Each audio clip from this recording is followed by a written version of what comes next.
Ooh, this guy is studying for the CELPIP exam, and he wants to study for this question here. Listening to a news item. Listening to a news item. Okay, so in this lesson, we're just going to practice this question here. Hey, if you want more practice like this, I would love it if you subscribe to my channel right down there. Okay, so I'm going to read you an article called Pink Shirt Day. I want you to listen very carefully because I'm going to ask you some questions after I finish reading it. Okay? Are you ready? Here we go. Pink Shirt Day. Okay, 2 Nova Scotia students are being praised across North America for the way they turned the tide against the bullies who picked on a fellow student for wearing pink. The victim, a grade 9 boy at Central Kings Rural High School in the small community of Cambridge, wore a pink polo shirt on his first day of school. Bullies harassed the boy, calling him a homosexual for wearing pink, and threatened to beat him up, students said. 2 grade 12 students, David Shepard and Travis Price, heard the news and decided to take action. I just figured enough was enough, said Shepard. They went to a nearby discount store and bought 50 pink shirts, including tank tops, to wear to school the next day. Then the two went online to email classmates to get them on board with their anti-bullying cause that they dubbed a Sea of Pink. But a tsunami of support poured in the next day. Not only were dozens of students outfitted with the discount tees, but hundreds of students showed up wearing their own pink clothes, some head to toe. When the bullied student, who has never been identified, walked into school to see his fellow students decked out in pink, some of his classmates said it was a powerful moment. He may have even blushed a little. Definitely, it looked like there was a big weight lifted off his shoulders. He went from looking right depressed to being as happy as can be, said Shepard. And there's been nary a peep from the bullies since, which Shepard says just goes to show what a little activism will do. If you can get more people against them to show that we're not going to put up with it and support each other, then they're not as big a group as they think they are, he says. The students' Sea of Pink campaign did not go unnoticed outside the province. U.S. talk show host Ellen DeGeneres expressed interest in their story, and other schools are talking about holding their own Pink Day campaign. It's been totally overwhelming for us. I mean, we're just 2 local boys, and we're getting calls from like Alaska and emails. It's just phenomenal, the support that we've gotten from across the globe, said Price. The school principal, understandably, was flushed with pride. You're always hearing about the youth of the world and how bad things are. Well, they're not that bad, said Stephen Pearl. Okay, so that's the article. Did you understand what it was about? Because that's the first question. The news item is about 2 boys who were bullied, a day to celebrate pink, an anti-bullying campaign, a homosexual boy. Which one do you think is right?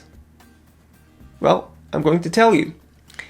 This one is right. An anti-bullying campaign.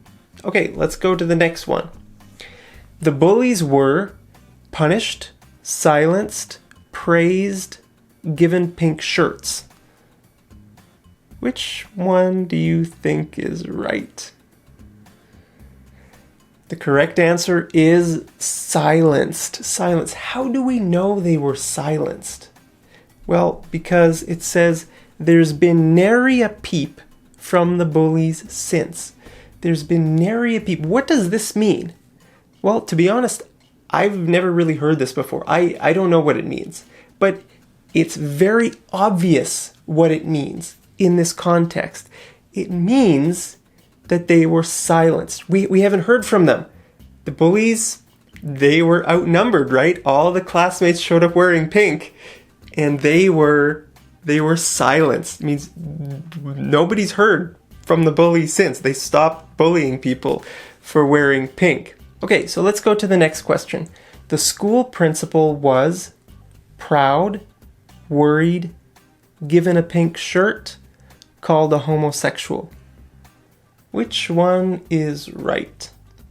I think it's pretty easy.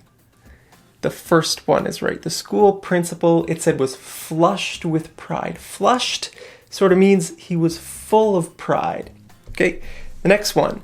The boy who was bullied fought back against the bullies, was not a homosexual, started an anti-bullying campaign, felt relieved in the end.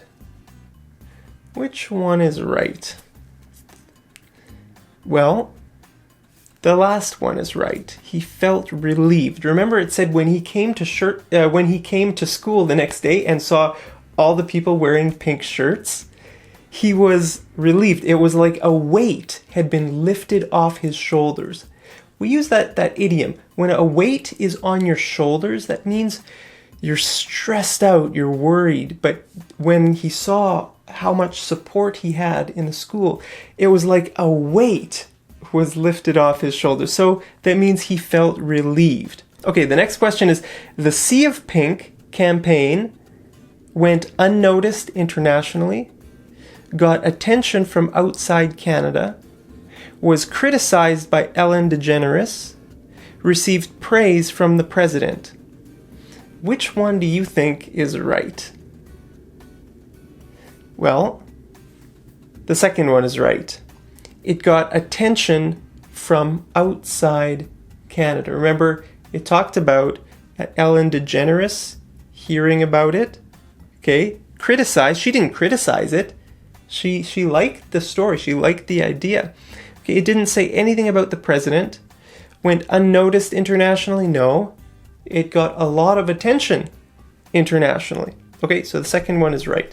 So this one. 2 students took action by confronting the bullies, talking to the principal, selling pink shirts, buying pink shirts for the whole class. Which one is right here? Well, they didn't confront the bullies. It doesn't say anything about that. It doesn't say that they talked to the principal at all. Did they sell pink shirts? No, they didn't sell pink shirts. They bought pink shirts from a discount store for the whole class to wear. So the last one is right. Okay, so let's do some homework. What was the boy wearing? What was the boy wearing? A pink t-shirt, a pink collared shirt, pink pants, a pink jacket. Which one is right? Let me know your answer down there in the comments, and I'll see you over in the next episode of Mad English TV. Take care.